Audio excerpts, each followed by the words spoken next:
সমস্যা হচ্ছে যে এখানে আমরা রান্না করতে পারি না, খাইতে পারি না।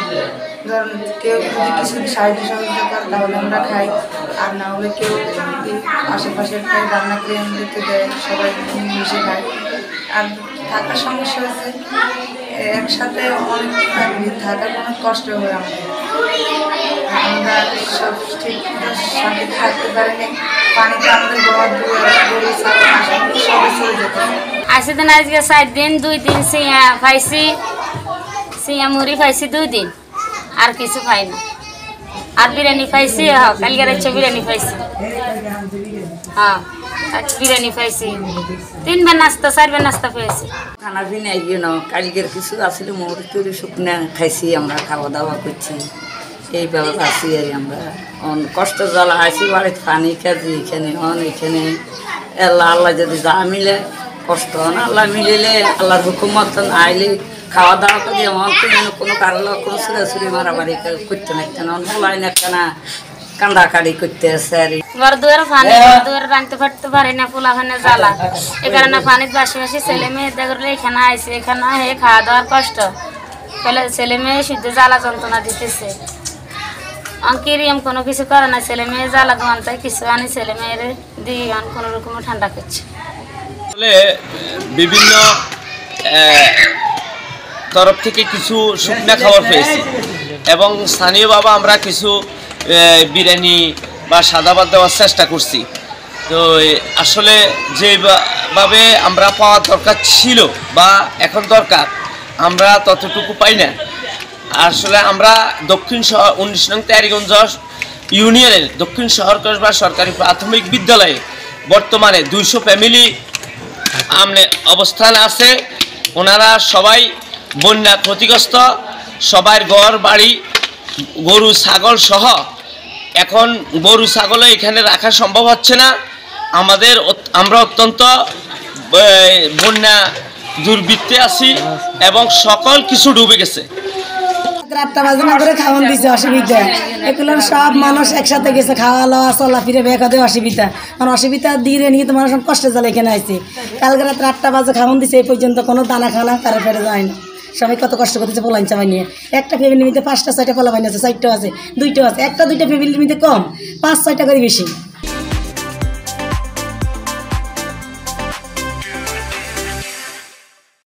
মাটির এই যে পানি ঘরে উঠার সাথে সাথে ঘরের মাটি নরম হয়ে এখন পুরো ঘরেটাই বেজে দিছে। এখন আমাদের ঘরটি গেইতেও কষ্ট, আমাদের ঘরে তো এখন থাকবে না। আমরা থাকবো কই যদি পানিটা শুকিয়ে যায়? তখন আমরা কই থাকবো এই ফ্যামিলিগুলি? আজ দীর্ঘদিন 1 মাস লাগাত এখানে আমরা কোনো শুকনো মাল সামনে কিছু খাইছি। এই এলাকার মানুষ আমাকে সাহায্য করছে। আর আমরা যে 1 মাস লাগাত এই পানিগুলোর ভিতরে বসবাস করতেছি, বাসি রয়েছি। আমরা কই আমার হিয়া গুঁড়া সবাই বলা চলে গেছে। আর এই এলাকাতে আমরা সরকারি থেকে কোনো মাল মাত্রা কিছু খাইতেছি না। আমরা কই এখন ঘর বাড়ি সাইডি আমরা আরেকজনের বাড়িতে আমরা রইতেছি, আস্তানা লইছি বুঝলি। আর গাই গেছি করছি, জ্বালা টালা সব চলে গেছে। এইগুলো আমরা হারাই। এখন আমরা গরু হাঁস ছাগল মুরগি সব আমরা হারাইছি। আমরা এখন মনে করেন এই দুর্যোগ এলাকার মধ্যে আমরা মনে করেন পানিতে খুব কষ্ট করতেছি। আমাদের ঘর বাড়ি শুকিয়ে গেছে, ঘরের ভিতরে পানি এক মাজা। আপনার রাস্তার মধ্যে আমার এক বুক। আমরা গরু করতে গাই গেছি করছি, জ্বালা হালাইছি, সব কিছু আমাদের নষ্ট হয়ে গেছে। আমরা ঘরে যেসব খাবার আসিল এগুলো খাইছি। এখন একজনের এক জায়গায় মধ্যে এক বাড়িতে আমরা আশ্রয় নিয়েছি।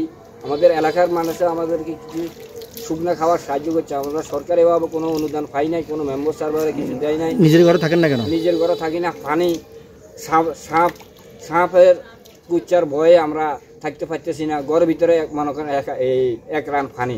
আসলে বাস্তবতা ঠিক এতটুকুই তীক্ষ্ণ, সেটা আপনার সবাই বর্তমানে ভার্চুয়াল বলেন বা ফেসবুক বলেন, প্ল্যাটফর্ম বলেন, সেখানে ফেনী নিয়ে সব কিছু অনেক হাইলাইট অনেক কিছু, কিন্তু নীরবে আমাদের লক্ষ্মীপুরে আমাদের 18 নং কুশাখালী ইউনিয়ন 6 নং ওয়ার্ড এরকম লক্ষ্মীপুরের বিভিন্ন ইউনিয়ন, বিভিন্ন পৌরসভা, উপজেলা নীরবে ডুবে যাচ্ছে। অনেক মানুষ সেটা লক্ষ্য করতেছে না, দেখেও না দেখার ভান করতেছে। আমাদের লক্ষ্মীপুর থেকে অনেক টিম যাচ্ছে ফেনী, কিন্তু আমার মাথায় ঢুকতেছে না তারা ফেনীতে যাচ্ছে, কিন্তু লক্ষ্মীপুরের অনেক জায়গা প্লাবিত। আমরা গত 2 দিন আগ থেকেই আমাদের ফ্যামিলি বাড়িতে নাই, লক্ষ্মীপুর টাউনে গেছে, জানি না পরিস্থিতি কীরকম হবে, কিন্তু আজকে 2 দিন যেটা হচ্ছে পরিস্থিতি খুব ভয়ঙ্কর। আমাদের পার্শ্ববর্তী যত আত্মীয় স্বজন বা পাড়া প্রতিবেশী তারা বিভিন্ন জায়গায় বিভিন্ন যাদের দালান কোঠা বা বিল্ডিং আছে ওইখানেই আশ্রয় নিছে, কিন্তু ত্রাণের যে জিনিসটা, যে ত্রাণ ফেসবুকেই দেখি সবাই ত্রাণ দিচ্ছে বা নিচ্ছে, কিন্তু আমাদের লক্ষ্মীপুরে কাউকেই দেখতেছি না ওরকম। আমার বাড়িতে আমার এই পুষ্কুনিতে 1.5 থেকে 2 লাখ টাকার মাছ ছিল।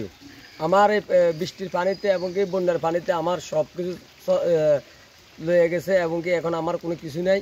এখন আমি নিরুপায়ে আছি বাড়িতে, ছেলে মেয়ে নিয়ে এবং কি মারে নিয়ে। এখান থেকে সপ্তাহখানেক আগেও আমাদের পরিস্থিতি যথেষ্ট ভালো ছিল, উন্নতি ছিল। আজকে 2 থেকে 3 দিন নোয়াখালী ফেনীর যে পানিটা আমরা যে বিভিন্ন টিভি চ্যানেলে দেখতেছি যে পানিতে ডুবে মানুষ ভয়াবহ পরিস্থিতি, তো আমরা আশা করছিলাম যে আমরা মোটামুটি একটু ভালো থাকতে পারবো, কিন্তু আজকে 2 দিন যাবৎ যেইভাবে পানি ওদিক থেকে আসতেছে, এই পানির কারণে অনেক মানুষ পানিবন্দী হয়ে পড়েছে, অনেকে বাড়িঘর ছেড়ে সেখান থেকে চলে গেছে, বিভিন্ন জায়গায় বাসা ভাড়া করে থাকতেছে, রাস্তার পাশে থাকতেছে।